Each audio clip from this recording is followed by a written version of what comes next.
Hello and welcome to City Builders Podcast. I'm Dorian Moore.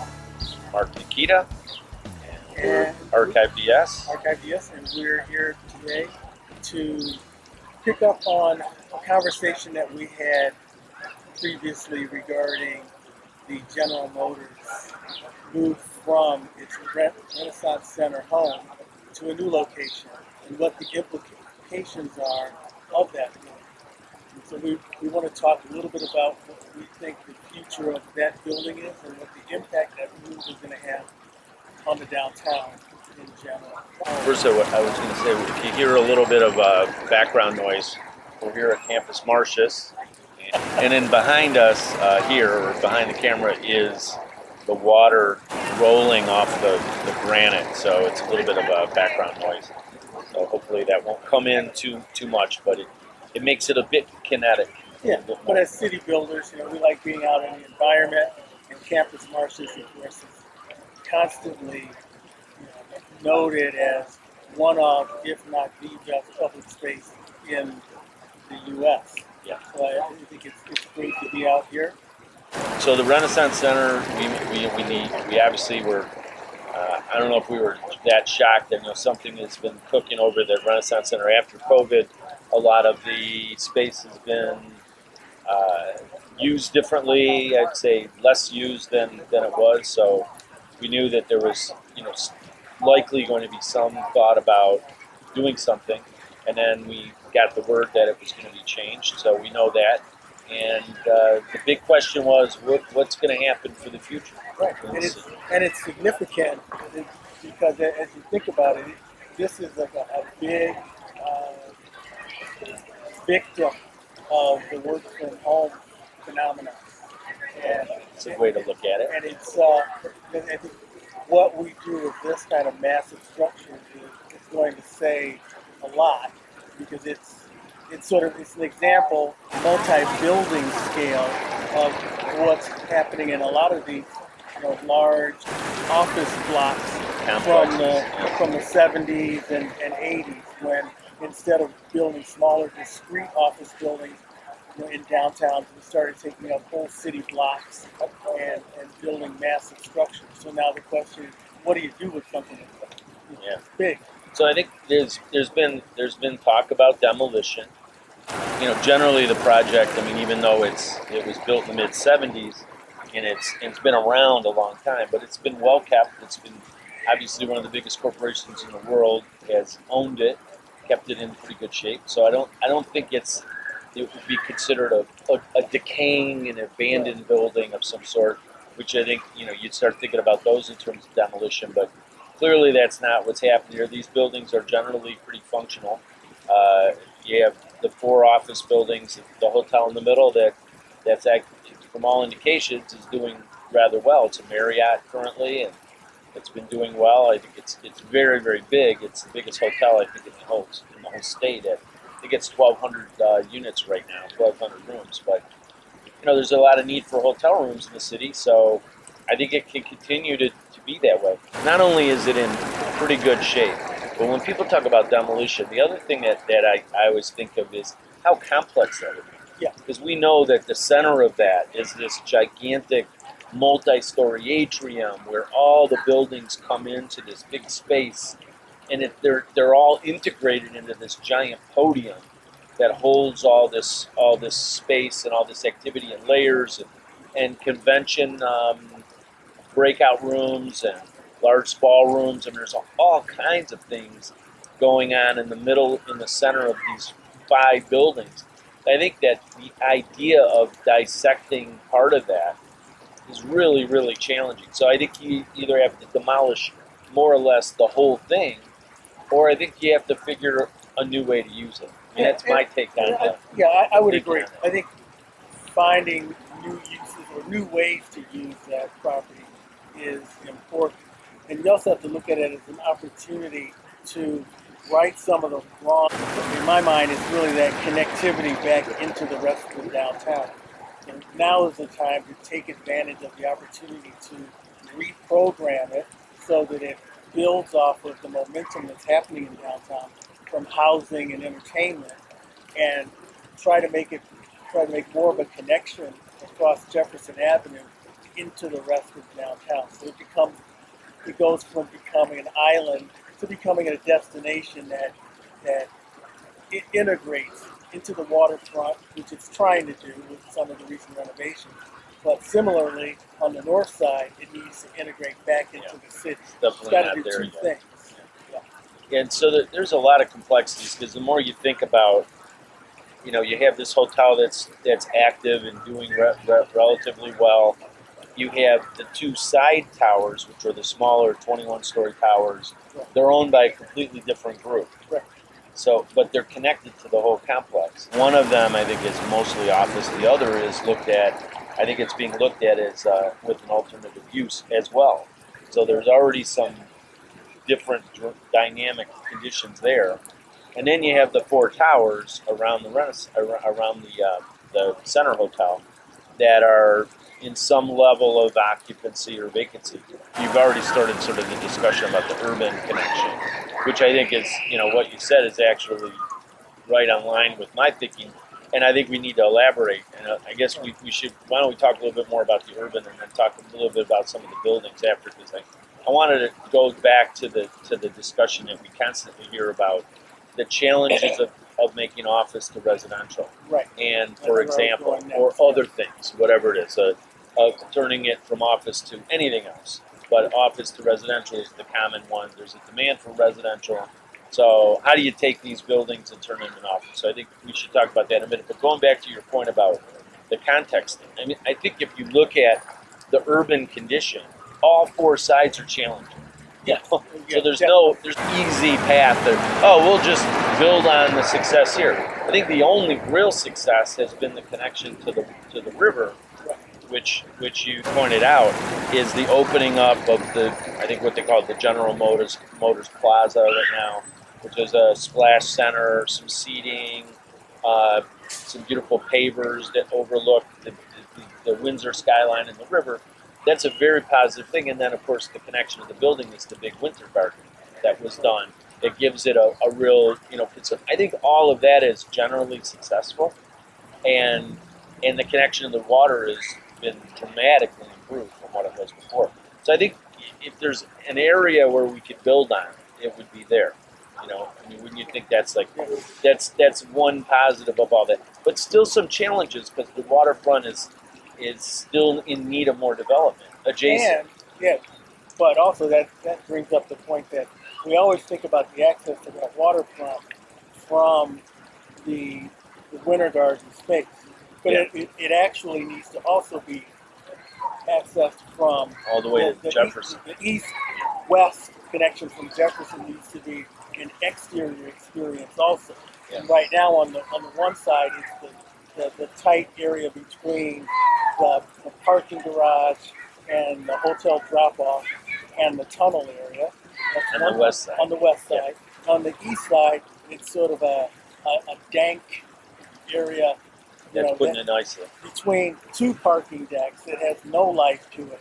Yeah. So I think that needs to be properly designed and integrated back into the city as part of an overall rethinking of what Jefferson does at that point. That's critical. So the north is Jefferson. That has a real need for further connection into the city, which is the big, wide Jefferson, which of course is a real challenge because it's multi-lanes, it's fast traffic. It's not a lot of traffic actually. It doesn't have a lot of congestion, but it's still the wide road, the wide streets. As we always talk about, it's only congested when cutting off traffic and trying to redirect traffic. That's really when it gets. Yeah, when it becomes altered because of an event or something that's going on. But other than that, it flows pretty well, and the capacity is pretty high. There's a lot more room than is needed right now. Right. So there's a lot of opportunity to narrow those streets, we think. I mean, we haven't done, obviously, a traffic study, but I think a traffic study will show there's a lot more opportunity to close it down, narrow it, take out some lanes, add some pedestrianization, maybe even bike paths, which is what's happened to the east on Jefferson. I mean, there's a lot of things that can be done there. And with that, the crossing from the downtown core into the Renaissance Center will be much more, I think, reasonable from a pedestrian standpoint. The west will be a challenge because you have the security issue of the tunnel. And the tunnel to Canada, the border, all of that happens right immediately west. So it's kind of sandwiched in. There's some broad things that could be done, widening the pedestrian path along the water, maybe addressing the pedestrian path on the north along Jefferson that's by the church, by the Mariners Church. I think there's some things there that could be done, but in general, that's already in place. It could be better, but it's not going to be dramatically different, I think, for the most part, because of the challenge with the bridge, or with the tunnel. You know, the security and all that. I mean, there's just a lot of stuff that goes on there. And then, of course, the east side, as you said, Dank is putting it nicely. Yeah. It's basically a tunnel that goes from Jefferson to the water with these giant parking decks there. Yeah. It's dark and it's very not pedestrian friendly. The good news is that it's got huge parking decks that could potentially have the ability for more development because I don't think they're full. So I think that they're close proximity, they're relatively new, and they have probably a higher capacity. So they're an asset in that regard. So they can support development or redevelopment of the building. Which gets into our other point, which is, what do you do with this other space? Yeah. And I'm thinking that as we've seen in downtown Detroit over the last decade and a half, there have been older buildings that have much more complex configurations that have been converted from office to residential. Yeah. So I think that's one thing that we definitely need to consider. Yeah, you say older. Let's be a little bit more specific. How about abandoned for decades? Yeah. Projects that we worked on, like the Vinton Building Tower, which is a 13-story building, a 12-story building that had been abandoned for like 30 years. Right. We worked on the turning that into housing and office and retail, and it was virtually empty. Right. A lot of challenges there. This building, and then so many others that we worked on that have been done that were empty. I mean, the book tower, for example, which was empty largely, completely renovated, or a number of other buildings that were empty for a long time and taking on water. And I mean, I'm looking at the Broadwick Tower right now, and I'm thinking of that as an example of where that was empty for decades and it had it had no activity. So it went from being a vacant and derelict building where every bit of it had to be renovated. These buildings are active. They're being used. They're in reasonable shape. I mean, they may need upgrades, but they're not empty and vacant or barren. So I think the potential for them to become development, to revise development, are pretty relatively high. So then you think about the footprint. Yeah, that's where I was going. Yeah, and then the circulation of it, or the mechanicals, and and all that. And so the footprint, I think, is a key consideration in looking at these things. And the immediate reaction is, I don't know, because of the size of the footprint, how do you make an efficient layout of units in that space? So that brings up the one thing that is critically important about this, which is the footprint of the building. How do you reuse it efficiently when it's a relatively large footprint? And a building that we're familiar with, the Metropole building in Toronto, has a relatively large, relatively square footprint. And rectilinear footprint.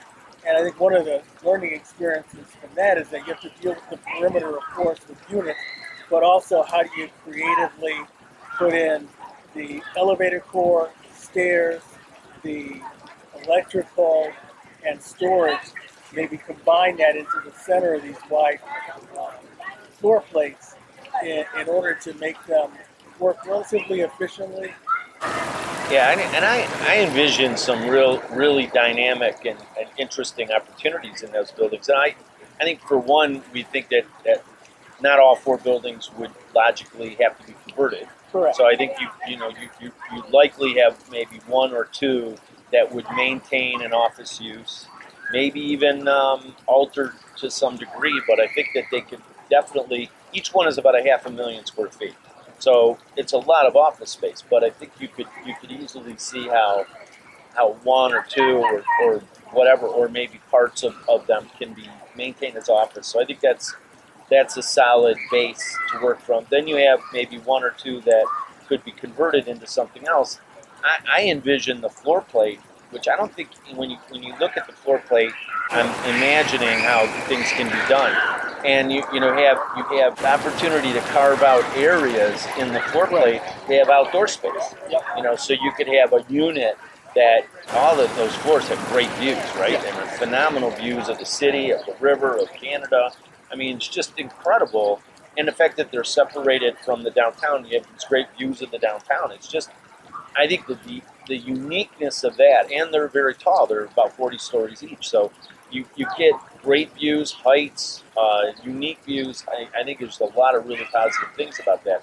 So if you were to articulate some of those floor plates and had them so that they had units with outdoor spaces, and that all became part of each unit, I think they could be done in a successful way and could be quite positive, quite amazing actually.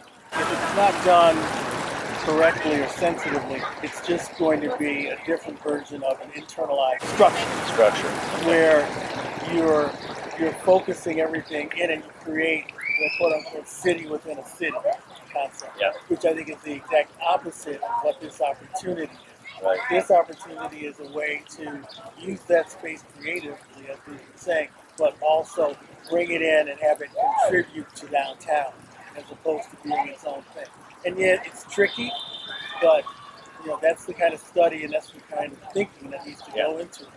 So I think the most logical sort of rethinking of is the real connection where at Jefferson, where you can, I think that ground level, like you just said, is really, really critical. How that podium, that I think it's like 8 stories from the lower level above, how that podium gets repositioned to accommodate the buildings properly with the new uses that could actually happen there, but also that even further opens to the city, and where the east and the west have their challenges of opening, clearly because of the physical barriers.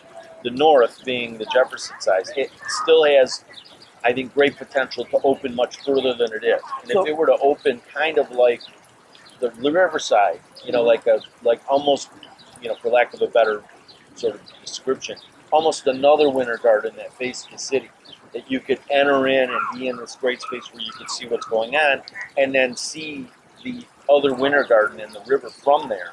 So right now that you can't do that. And I know that's a lot to ask for, but that could really be a significant solution that allows that flow from the city to the water. Or would you consider building out that area, which is basically a suburban drop-off in the front there? Yeah. Taking it and actually building it out as car-oriented. Yeah, as programmable space, so you actually bring the building to Jefferson and have it become part of that link between what used to be Cobo Hall, which is now the Huntington Place. That connection between that and Park Plaza and the church, and the Renaissance Center. So you start to contribute to something that actually becomes urban edge.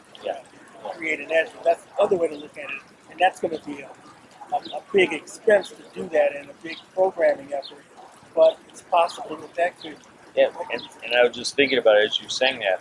What if that whole edge on the river side or the southern side of Jefferson becomes more like the edge of Queens Quay in Toronto, where you have a pedestrian zone, you have landscaping, you have a bike path zone that goes through there, and in that case you have a streetcar that really becomes that edge, and that goes all the way from the convention center all the way into East Jefferson.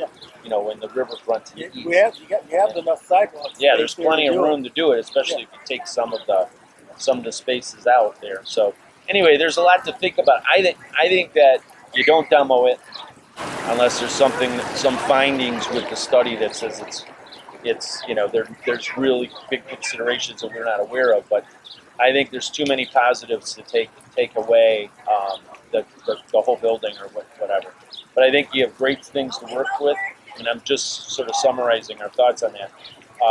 You got to address obviously the urban condition around it, specifically Jefferson. That's the priority, and then the others to a lesser degree. And then the opportunities of redoing the lower level, possibly working along the edge of Jefferson in a different way, like you're referring to, and then making the cut through a little bit more prevalent. I think right now it's still a little bit hard to sort of figure out as you come in from the north to get to the south. And then a reworking of some of the office buildings, which I think have great potential, for a lot of positive reasons. And there's a lot of assets It's a there. fantastic address, and with emphasis on building some housing on the riverfront right now, and riverfront locations for housing. I think are very popular today, and I think there's also the idea that there can once again be some kind of entertainment focus in that location, so that it becomes part destination also, but it's not separated. That's the key. And maybe there's institutional opportunities there. Yeah. Maybe there's educational opportunities. Maybe there could be a satellite educational component that comes from the universities or what have you. I mean, there's all kinds of other potential uses that can be integrated into the core or some of the base areas, in addition to even some of the towers. Yeah. So I think there's a lot of things to build upon. I mean, in a sort of overall way, you want to say there's only so many buildings that are recognizable like the Renaissance Center. Right. In all of North America, it has to be one of the most recognizable structures in the entire on the continent. Everyone knows the image of it. It's identified with Detroit, and it's an address, like you said. It's a great address. I think the idea that it is an address that you can build on, because it has an incredible brand.